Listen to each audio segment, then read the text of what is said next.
মানে ও যে ওই করলো তারপরে করার পরে মারলো না করার আগে? করার পরে তারপরে মেরে আমার চুল কেটেছে। চুল কেটে গাছের সাথে বেঁধে রেখেছে। হ্যাঁ, গাছের সাথে বেঁধে মেরে চুল কেটেছে। মানে শাইন কি একাই নাকি সাথে কেউ ছিল? শাহিন আর হচ্ছে যে হাসান, আব্দু হাসান। শাহিন শাহিন আর আব্দু হাসান ওনার নাম। দুইজন মিলে?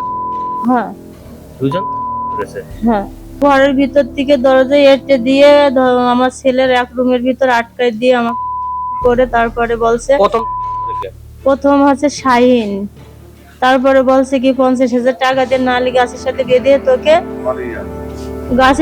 তোকে হচ্ছে কি যে ইয়ে করবো, মারধর করে ভিডিও করে ছেড়ে দেবো। দ্বিতীয়বার আব্দু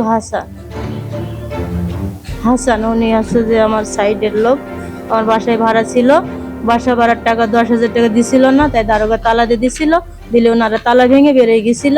এখন পরবর্তীতে আমার সাথে এই ব্যবহারটা এই ধর্ষণটা এরকম এটা করলো আমার সাথে, কিন্তু সেই 10,000 টাকা এখনো দিই নাই। সে বাসায় বাসা ভাড়া ছিল নিচে, সেই আব্দু হাসান উনি থানার থেকে ওই যে দারোগায় গিয়ে তালা দিয়ে দিছিল।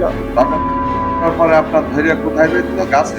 আমার বাসার থেকে নিচে লাগাই গাছের সাথে বেঁধেছে, বেঁধে তারপরে মেরে চুল কি কেটে দিয়ে বেঁধে দিয়েছে। রাখিল আপনি? দড়ি দিয়ে বেঁধেছে, বেঁধে শাইনি দড়ি দিয়ে বেঁধেছে, বেঁধে আমাকে মেরেছে। আর কি দিয়ে কি মারছিল? মেরেছে, রড দিয়ে বাড়ি দিয়েছে, দুটো তিনটে, এখানে একটা বাড়ি দিয়েছে, এখানে একটা বাড়ি দিয়েছে, আর হাতে বাড়ি দিয়েছে, আর তারপরে হচ্ছে যে চুল কেটে দিয়েছে।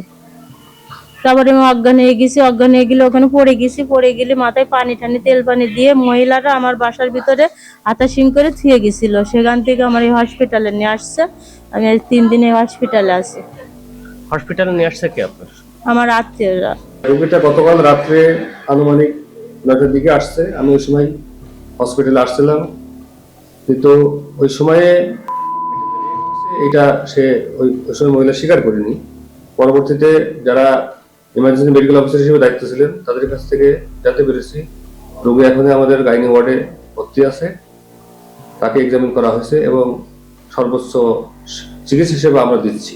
গতকাল যেটা জানতে পারছি যে তার বিভিন্ন জায়গায় আপনার সিগারেটের যে ছ্যাক সেটা দিছে, এতটুকু আমি জানতে পেরেছি।